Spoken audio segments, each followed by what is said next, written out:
Hello students and welcome back to Simpson Online Learning Classes. I hope you all are safe and secure at your places. I am Diksha Kesarwani, your English teacher, and today we will be discussing something more about pronouns. In the previous video we have discussed a few questions based on possessive pronoun, personal pronoun and demonstrative pronoun. And in this video we will be discussing three more pronouns, that is interrogative pronoun, relative pronoun and reciprocal pronoun. So without further wasting any time, let's begin with the first pronoun, that is interrogative pronoun. Okay, so as the name suggests, interrogative pronoun. Interrogative means to interrogate something, to ask something, right? So the pronouns used to ask questions are called interrogative pronouns. Is it clear? So in short, interrogative pronouns refer to those WH family words which are placed at the beginning of sentence to ask questions that can be answered in nouns. So what you have to understand is you have to learn those 5 WH family words which are who, what, whom, whose and which. Again I am repeating, who, what, whom, whose and which are used as interrogative pronouns. Okay, now in this table 5 interrogative pronouns are given and their uses are given, where they are used. Let's look at this table quickly. Who is used in place of subject. For example, who is the head girl of the school? So you will answer, Maria is the head girl of the school. So Maria is a noun and in place of Maria we are using what? Who is the head girl of the school? So who is used in place of subject. So it is what? It is an interrogative pronoun. Second one is what. What is used as direct object. What would you prefer in lunch? I would prefer dosa in lunch. So what you will prefer? Dosa. So dosa is what? Direct object. Okay, over here. Third one is whom did the government appoint the ombudsman? So it is used as indirect object. Fourth one is whose. Whose is used as possession. Whose is this book? Fifth one is which is used as selection. Which is your pen? Okay, so this is about interrogative pronouns. Now one thing more you have to understand about interrogative pronoun, that who and whom refer to people. Who and whom refer to people. For example, who is calling me? Whom should I ask? Like this. Whose is used for people and thing. For example, whose is this house?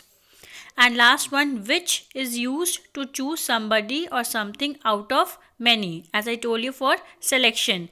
Like which of these sweets should we take? Right. And one thing more, that do not confuse interrogative adjectives with interrogative pronouns. As adjectives, these words are used before nouns, but interrogative pronouns replace the nouns. For example, which shirt do you want? So over here, this is in what? Which is interrogative adjective, which is acting as interrogative adjective. Why?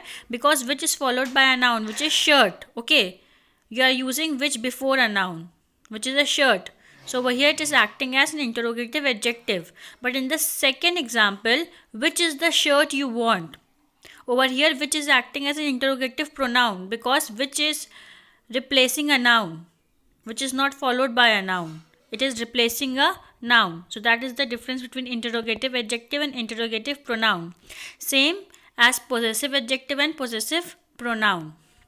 So I hope interrogative pronoun is clear to everyone. You just have to learn 5 WH family words, that is what, who, whom, whose and which. Now let's study relative pronouns. As the name suggests, relative. So I guess it would be relating something, right? It will be used to relate something. So the pronouns that join two sentences and refer to the nouns going before them are called relative pronouns. Now again there are 5 relative pronouns. Who, whose, whom, which and that are relative pronouns. Again I am saying who, whose, whom, which and that are relative pronouns. They are used to join two sentences and refer to the nouns going before them. For example, this is the cat. It drinks up all the milk. So over here we are talking about two sentences. This is the cat is first sentence. It drinks up all the milk is second sentences. second sentence. So if I have to join these two pair of sentences with the help of a word, it will be what? It will be a relative pronoun. So it will be joined like this. This is the cat that drinks up all the milk. So over here, that is joining two pair of sentences. Second one, these are the boys. They were caught cheating. So these are the boys who were caught cheating. Now note, the noun to which a relative pronoun refers is called its antecedent. Now this definition might be sounding very tricky and difficult, but it is actually not. You just have to understand this with the help of example. See, this is the girl who sings well. So over here, who is what? Who is relative pronoun? Okay. Over here, girl is its antecedent. How girl is its antecedent? Because who is referring to what? It is referring to a noun, that is girl. So over here, girl is what? Girl is antecedent. So that what the meaning of antecedent is. That the noun to which a relative pronoun refers is called its antecedent. Like in the first example, cat was the antecedent for that. Okay. In the second example, boys were the antecedent for who. Okay, understood? Now see, in relative pronouns, who is used for persons only, whether singular or plural. For example, people who waste time regret later on. So over here, who is what? Who is relative pronoun and people is its antecedent. Okay, because who is referring to people. Whose is used for persons. These are boys whose bicycles have been stolen. Whom is used for persons. The country needs a leader whom all trust. Which is used for animals and things without life. Means you can understand that which and that is used for animals and non-living things, right? The laptop which I bought cost me rupees 60,000. That is used for animals, persons or things.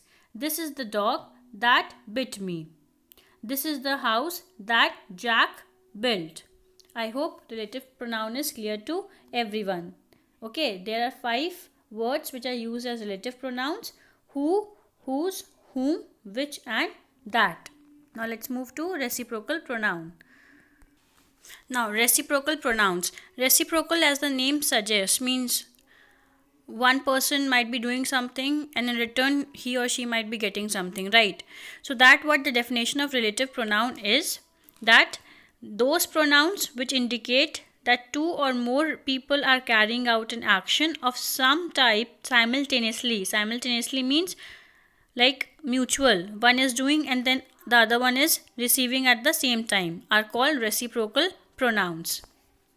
Now, we use reciprocal pronouns when each of two or more subjects is acting in the same way towards the other. There are only 2 reciprocal pronouns and they are both 2 words. One is each other and second one is one another. Let's see some examples. Okay, see this example. It will be more clear to you. Reciprocal pronouns. My dog and cat love each other. My dog and cat love each other. So over here in the picture you can see there is one cat and another one is dog. Okay, so over here cat is loving dog and in return dog is also loving cat. So there is a reciprocal action, okay, between both of them. Okay, between cat and dog. So over here, which pronoun we will be using? We will be using reciprocal pronoun, that is each other. Second one, they all support one another. So over here you can see 3 people are there, right? One is supporting another, another one is supporting another and another one is supporting that girl. So all 3 of them are supporting, right, each other. So they all support one another. Mutual support is there. Okay, in the first example mutual love was there. Okay, reciprocal love you can say. So that what reciprocal pronoun means. So let's see where to use each other and when to use one another. Each other. Rule says use when the group consists of just 2 people, animals or things. The 2 friends helped each other throughout their university years. Like in this example you can see two animals are there. One is cat and another one is dog. Two person are there, and that is why we are using each other. One another. Use when the group consists of more than two people, animals, or things. The team members always cooperate with one another. So, over here in the second example, you can see that three people are there. Okay, more than two, right? So, therefore, we are using what? We are using one another. So, I hope the difference between each other and one another is clear to everyone. Okay, each other is used when we are talking about two people, animals, or things, and one another is used when we are talking about more than two people, animals, or things. So, okay, so this was about interrogative pronoun, relative pronoun, and reciprocal pronoun. In the next video, we'll be studying about three more pronouns, that is distributive pronouns, indefinite pronouns, and reflexive and emphatic pronouns. Till then, what you have to do? Keep learning, keep practicing. Thank you, and have a nice day.